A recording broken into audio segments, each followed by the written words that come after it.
السلام عليكم ورحمه الله تعالى وبركاته. مرحبا بكم في قناه كويزين ام تميم. اليوم ان شاء الله كيف ما كتشوفوا عاوتاني القصريه والزبده غادي نوجدوا قريوشات، يعني لواحد الوصفه اللي هي من ما غنقولوش المعسلات لانهم ما كيتعسلوش، كيداروا في السكر كلاصي، وكاين واحد النوع اللي كيدار ليه العسل.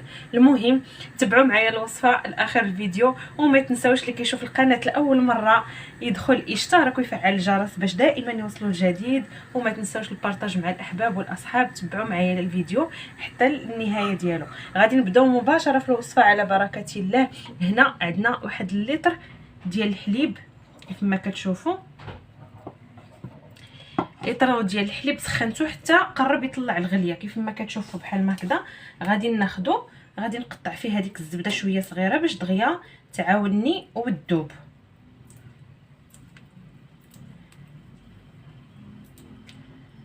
عندي اطرو ديال الحليب غندير ليه نص كيلو ديال الزبده مارغرين، وانتم تقدروا ديروا نصف الكميه. هذه طلبيه في الصراحه وخاصني هذه الكميه كامله، وفي الاخير ان شاء الله غادي نقول لكم شحال خرجت لي هذه الكميه من كيلو. صافي كنقطعوها بهذه الطريقه هكذا غير باش تذوب لنا الزبده دغيا. والزبده كيف ما كتشوفوا راها لينه، يعني راه ماشي ما جبناهاش من الثلاجه مباشره. نتوما كيف ما كتشوفوا كما نقدروا نديروا هذه العمليه قبل في الحليب بارد ونخليوها، بسم الله، ونخليوها كيف ما قلنا حتى يعني كتذوب هذه الزبده في الحراره ديال هذا الحليب. ماشي كيطلع ماشي يفيض، ولكن المهم يعني كيغلي لواحد الدرجه كيكون فيها سخون بزاف. غادي ندير واحد القبصه ديال الملح، غادي ندير حوالي معلقه صغيره ديال القرفه بهذه الكميه كامله. وكما قلت لكم تقدروا يعني تديروا نصف الكميه. هنا غندير تقريبا واحد جوج خمارات من فئه 8 غرام.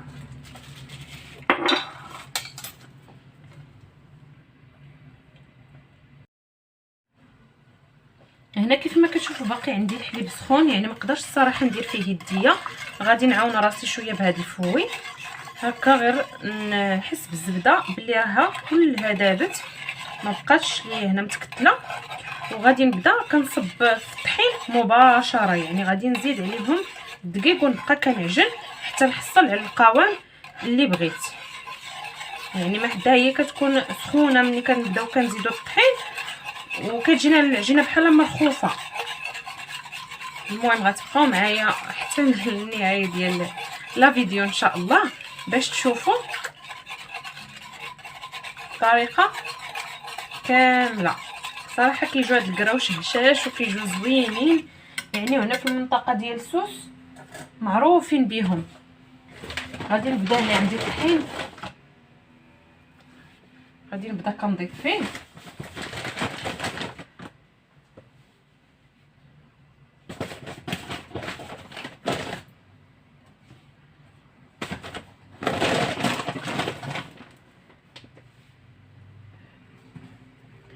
صافي. دابا غادي ندير يديا لانه الخليط راه هو دافي، وغادي نبدا كنجمع في هذا الخليط.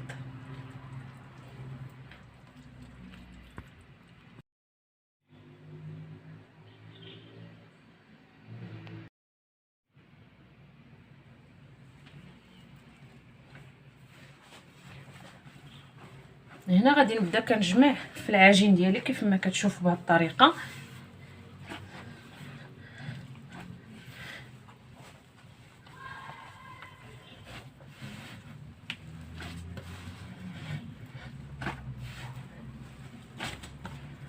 يعني خاص تكون العجينه شاده في راسها مزيان، حتى باش مني كنبداو ندوزوها في الوراقه اولا غير بدلات، ماشي ضروري كاع الوراقه تكون عندنا، يعني تعاوننا في الخدمه وما نبقاوش كنرشوا الطحين في كل مره.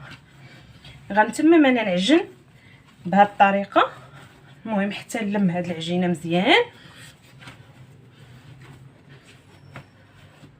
ونتلاقاو نشوفوا الشكل ديالها. الشكل ديال العجين ديالي كيف ما كتشوفوا راه هو هذا، يعني متماسكه، واخا هكاك راه باقا سخونه، يعني حتى تبرد اللي غادي تزيد يعني تشد راسها اكثر. انا ما غاديش نخليها حتى تبرد لاني خاصني نكمل الطلبيه ديال مولاتها. انا كندير لها بهذه الطريقه هذه هاكا، يعني ما كندير لا كورات ولا حتى شي حاجه، هاكا كنشكل هاد لي بودان هادو صغيورين بهذه الطريقه. كنكمل العجينه كامله، غنغطيها بالفيلم اليمونطير، وديك الساعات نشوفوا مني غادي نبدا خدامه في الوراقه وفي التشباك ديالها. غنبدا دابا باش غادي نورق هذوك الكريوشات ديالنا بعد ما غطيتهم بالفيلم اليمونطير، خليتهم يرتاحوا واحد شويه ماشي بزاف، لان صراحه انا مزروبه. هنايا انا غنخدم معكم غير واحد شويه يعني فوق الرخامه، من بعد ان شاء الله غادي ندير الطبلون جلس لان الكميه كثيره شويه، غير باش يعني في التصوير يكون كل شيء واضح. كنطلقوا اول شيء هكا بالدلاك. علاش انا كندير هذوك لي بودان بحال هكا؟ يعني كيسهلوا عليا الخدمه، ما كيكونوش عندي داك الجنب بزاف، يعني داك الرجوع ديال العجينه ما كيكونش عندي كتير هنايا، يعني باش تشوفوا معايا الوراقه دايرها في اخر رقم رقيق، اخر رقم رقيق، لان الوراقات ماشي بحال كاين اللي واحد فيها هو رقيق وكاين اللي 9 فيها هو رقيق. انا عندي 9 هي ارق يعني وحده كيف ما كتشوفوا بهذه الطريقه هذه. غادي نحط العجينه ديالي باش غادي نبدا يعني نشكلها هنايا، يعني غير باش يكون واضح في لا فيديو. كندير 6 وكنقطع 1 2 3 4 5 6، وكيكونوا رقاق ماشي بحال الشباكيه. 1 2 3 4 5 6 كنقطع كيف ما كتشوفوا 1 2 3 4 5 6 كنقطع. كيفاش كنديروا لهاد الكريوشات؟ من اسهل ما يكون في التشباك، كنهزوا وحده وكنطلقوا وحده. يا ربي يكون الفيديو واضح. كنهزوا وحده وكنطلقوا وحده صافي، يعني 3 عندي في هاد الجهه هذه و3 في الجهه الاخرى. شنو كنديروا لهم؟ بحال ما هكذا فقط، يعني كيوليو عندنا على هاد الشكل. يعني ما بغيتش نزرب في الخدمه باش يكون واضح وباين. يعني نحط بحال هكذا، من بعد غادي نحطهم في واحد الصينيه كيف ما كتشوفوا. يعني كنهز وحده وكنطلق وحده فقط صافي، وكندير لهم بحال ما هكذا صافي. ها الكريوشات ديالنا تشكلوا يعني كيكونوا هادو على شكل ورقه ديال الشجر. غنزيد معكم هاد الاخيره هادي وحده وكنطلق وحده وكنهز وحده وكنطلق وحده، وهكذا هانتوما يعني فاش هكذا كيف ما كتشوفوا الشكل ديالها. هي راه كتحل في الزيت يعني كتعطينا داك المنظر ديالها الزوين. انا غنكمل الكميه كامله ان شاء الله مني غادي نبدا كنقلي. غادي نكمل معكم الفيديو حتى الاخر، من بعد مني غادي نساليو نفندوه في سكر كلاصي. بقاو معايا لاخر الفيديو. هنا من بعد ما كملت الكميه كامله اللي عندي ديال الكراوش، ريحه الزيت يلا بدات كتسخن، بدات كتقلبني، مازال كاع ما سخنات مزيان. المهم درت الزيت باش تسخن تقريبا هنا واحد لتر ديال الزيت. درته في واحد الكميله اللي هي صغيره يعني باش ما نحتاجش كميه كبيره، لان ما عنديش الكونتيتي كثيره بزاف باش ندير شي مقله كبيره ولا شي حاجه. يعني غير واحد 4 كيلو 3 كيلو حتى ل 4 كيلو هكذاك اللي كاينه مبارك. يعني كنكتفي بهذا القدر هذا، وغادي ان شاء الله من تبدا الزيت يعني في كل قليه كنبقى نضيف الزيت. داكشي علاش كنبدا بواحد لتر ونص تقريبا هنا ديال الزيت. راه درتو يسخن، دابا غادي نسي نشوفوا واش سخن مزيان. وكنحط هنايا واحد يعني كسكاس كيف ما كتشوفوا. كندير كسكاس في شي حاجه فاش كتقطر الزيت، وكتكون عندي هاد الصفايه الفورشيط والصفايه باش كنقلبو. نتوما غتشوفوا معايا كيفاش غادي نبدا كنقلي.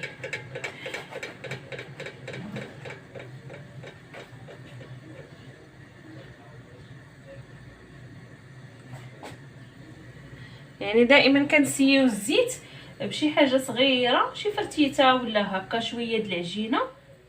غادي دابا نقص العافيه، ما غاديش نخليها مجهده باش ما يتشوش ليا هاد الكراوش، يعني خاصهم يطيبوا على خاطرهم.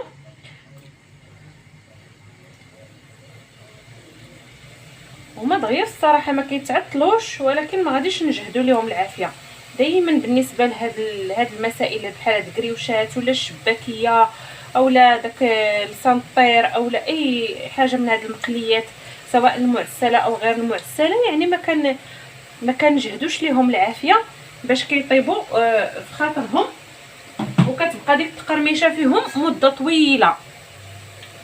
كيف ما كتشوفوا دابا كان هما تنفخوا، غادي يبداو كيتقلاو. كيما نحس بهم طابوا على الوجه هذا كنقلبهم على الوجه الاخر صافي، وغادي نحيدهم يتقطروا من الزيت. من بعد ملي يوصلوا اللون الذهبي اللي كنبغي نتحصل عليه غادي نشوفهم ان شاء الله. كيف ما كتشوفوا يعني هذا هو اللون اللي كنتحصلوا عليه هكا، واخا كيبان ذهبي خفيف ولكن من بعد راه كيرجع فيهم اللون، يعني بارك عليهم. هذا هو اللون فاش كنخليهم انايا ماشي بيضين، وفي نفس الوقت ما كيكونش فيهم الطياب اكثر من الجهد، وما كياخذوش الوقت نهائيا. هانتوما كما شفتوهم جاو مجاعبين ما شاء الله، وحتى من يعني الصراحه كيكونوا هشاش هشاش هشاش كيذوبوا في الفم هكا. يعني كنقطرهم، نحاول ما امكن نقطرهم هكذا من الزيت صافي. وكندير الرميه الثانيه، ان كما كتشوفوا يعني الزيت راه باقي عندي هنايا، مازال ما غاديش نزيدها. ندير الرميه الثانيه نكمل كامل الكميه ان شاء الله، ونتلاقاو في النهايه ديال لا فيديو. كيف ما كتشوفوا انا باقا مازال كنقلي، يعني كانت الكميه تبارك الله كميه مهمه. حطيت هنا سكر كلاصي، يعني انا غادي نخدم بسكر كلاصي سبيسيال باش يبقى عاطي في الوجه ديال الحلوه. صافي بلاتي غادي نقلب هاد المقله هادي، وكيف ما كتشوفوا يعني اللون اللي حصلنا عليه في هذوك الكريوشات كيتسقطروا ليا في هاد الكسكاس هنا، وكنكبهم في واحد الشبكه كبيره باش كيبقى مازال يبردوا. غندير سكر كلاصي في الاخير. كيف ما كتشوفوا يعني الصراحه عندي هاد الكميه هادي باقي مازال الطاوات عامرين، وانايا بديت كنستفهم في السطل، يعني ما بينش الصراحه مزيان ولكن غتعذروني. يعني طريقه بسيطه ديال التفنات ديال سميتو، كناخذ هاد التشوبينه هذه اللي فيها سكر كلاصي، كندير ليه بحال ما هكذا، وكنحاول نسوس هكا يعني باش ما تكونش ثاني عامره بزاف بسكر كلاصي بهذه الطريقه هذه صافي. وكنبدا كنستف في السطل، ولكن هادشي من بعد ما كيبردوا الكراوش مزيان يعني ما كنديروهمش وهما سخانين، حيت الا درناهم سخان غادي تعلق عليهم هذاك السكر كلاصي، ما غيبقاش حتى ما غيبقاوش ديك القرمشه ديالتهم، ما غاديش تبقى نهائيا.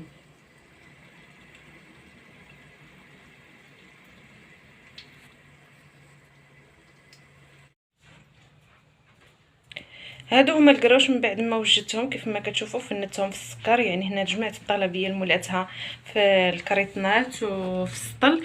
كيف ما قلت لكم من قبل نقول لكم الكميه شحال خرجت ليا، تقريبا هنا خرجت ليا واحد 4 كيلو ونص.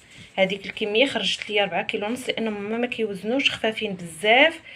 وكيف ما كتشوفوا يعني الصراحه كيجوا هشاشين وبنان، وهما كبديل للشباكيه. يعني تقدروا نستغنوا على السكر بالنسبه للناس اللي ما كياكلوش السكر. كنتمنى تجربوا، واللي كيشوف القناه لاول مره يدخل يشترك ويفعل الجرس باش دائما يوصلوا الجديد. دمتم في رعايه الرحمن، الى فيديو قادم ان شاء الله.